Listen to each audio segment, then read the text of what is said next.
Le mal, dans un monde de fantaisie, est souvent présenté comme une force innée, une essence pure et immuable.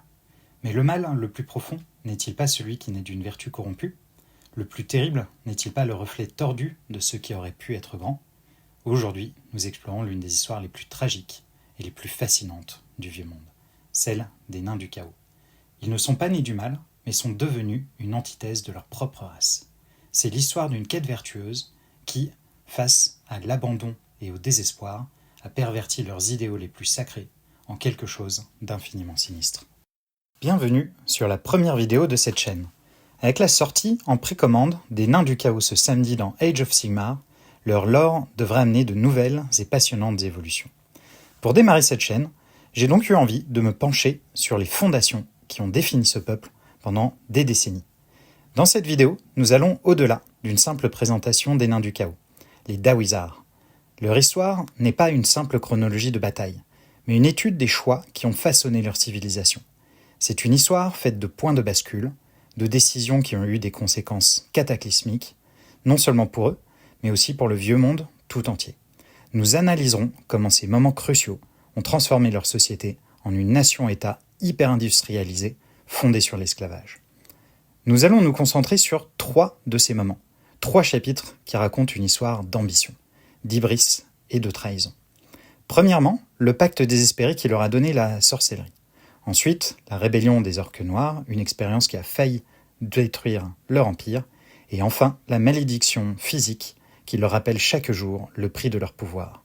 Le but n'est pas de réciter des faits, mais d'encourager la réflexion sur ce qui fait le mal et sur ce qu'il en coûte de regarder dans un miroir si sombre. L'histoire des Nains du Chaos commence par une vertu fondamentale de leur race, la recherche insatiable de ressources. Il y a des milliers d'années, un groupe d'explorateurs nains entreprit un voyage vers l'Est, s'aventurant loin de leur forteresse dans les montagnes du bout du monde, à travers le plateau désolé de Zorn ou Skull. Cette migration n'était pas un acte de dissidence, mais bien une extension de la quête naine classique pour les richesses. Mais cette ambition allait les condamner. Lorsque l'apocalyptique venu du chaos déferla sur le vieux monde, submergeant tout sur son passage, ces nains de l'Est furent coupés à jamais de leurs frères. Isolés, ils firent face à l'assaut du chaos, sans l'aide de personne. Leurs prières à leurs dieux ancêtres restèrent sans réponse. Et le lore présente ce moment comme un abandon divin. C'est un point de bascule existentiel. L'absence de leur divinité ancestrale les força à chercher un nouveau protecteur. C'est ainsi qu'autour de moins 3500, une voix obscure répondit à leurs supplications. Pour survivre, ils prêtèrent allégeance à une entité du chaos moins connue, Ashut, le père des ténèbres. Ce pacte transforma à jamais leur essence, les forgeant en ce qu'ils sont aujourd'hui, les Dawizar, les nains du chaos. En échange de leur servitude, Ashut leur octroya le pouvoir que leur race avait toujours rejeté, la sorcellerie. Cette décision fatidique redéfinit leur culture, leur société et leur destin. La première manifestation de cette nouvelle identité fut la construction de leur capitale, Mingol Zarnagrund, la grande cité de feu et de désolation, une citadelle massive faite de fer noir et d'obsidienne et bâtie sous la forme d'une ziggourate colossale. L'autre manifestation de cette identité est par leur évolution physique. Les nains du chaos se distinguent physiquement par leur stature trapue et leur nature industrieuse, mais leur apparence est marquée par l'influence du chaos. Souvent affublés de traits bestiaux, certains sorciers prophètes sont même partiellement pétrifiés par la malédiction de pierre qui transforme progressivement leur peau en roche. Les nains du chaos portent de grandes barbes tressées, des chapeaux coniques d'inspiration babylonienne et des armures de fer noir. Que se serait-il passé si les dieux ancêtres n'avaient pas abandonné les nains de l'Est ?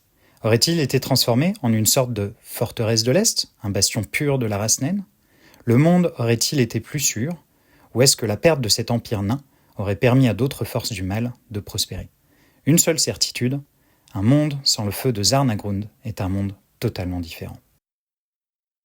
L'empire nain du chaos est une nation hyper-industrialisée dont toute la structure repose sur l'esclavage.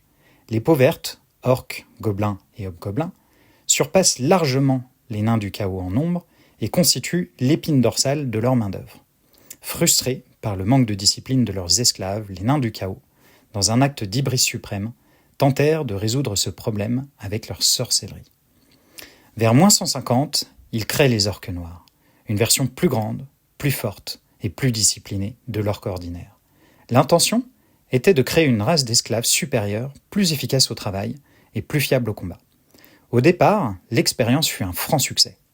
Cependant, les mêmes qualités qui faisaient d'eux des esclaves efficaces en firent aussi des leaders nés pour la rébellion.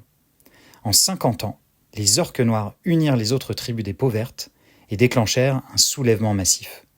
Les ateliers furent incendiés et les forteresses assiégées de l'intérieur, et d'innombrables nains du chaos furent massacrés par leur propre création. La rébellion faillit entraîner la destruction complète de l'empire nain du chaos. La catastrophe ne fut évitée que grâce à une trahison calculée. Les hobgoblins, une autre faction de peau verte, trahirent les rebelles et attaquèrent les orques noirs par derrière, sauvant ainsi les nains du chaos de la défaite. Cet événement eut des conséquences profondes et durables. Premièrement, l'empire nain du chaos fut secoué et ne sous-estima plus jamais la menace de ses esclaves, instituant des contrôles plus stricts et purgeant les peaux vertes des zones critiques.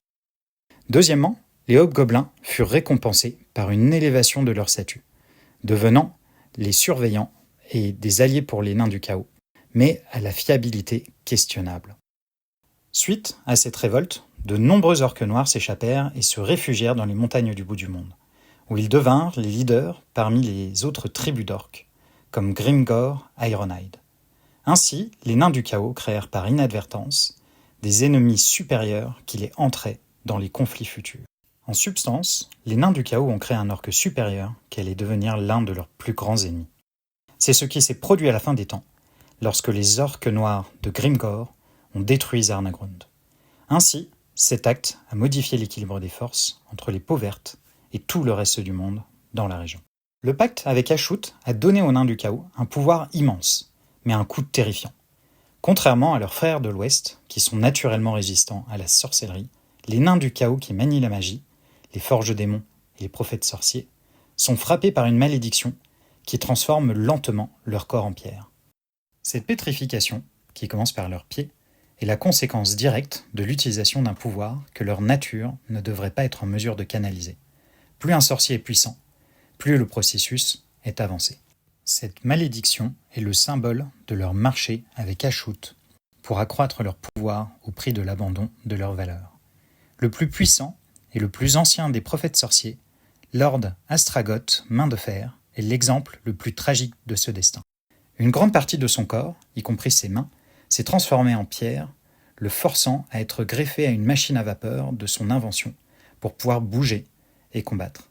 Cette union grotesque de la pierre immobile, de la vapeur et de la magie noire est une représentation viscérale du prix de leur pacte.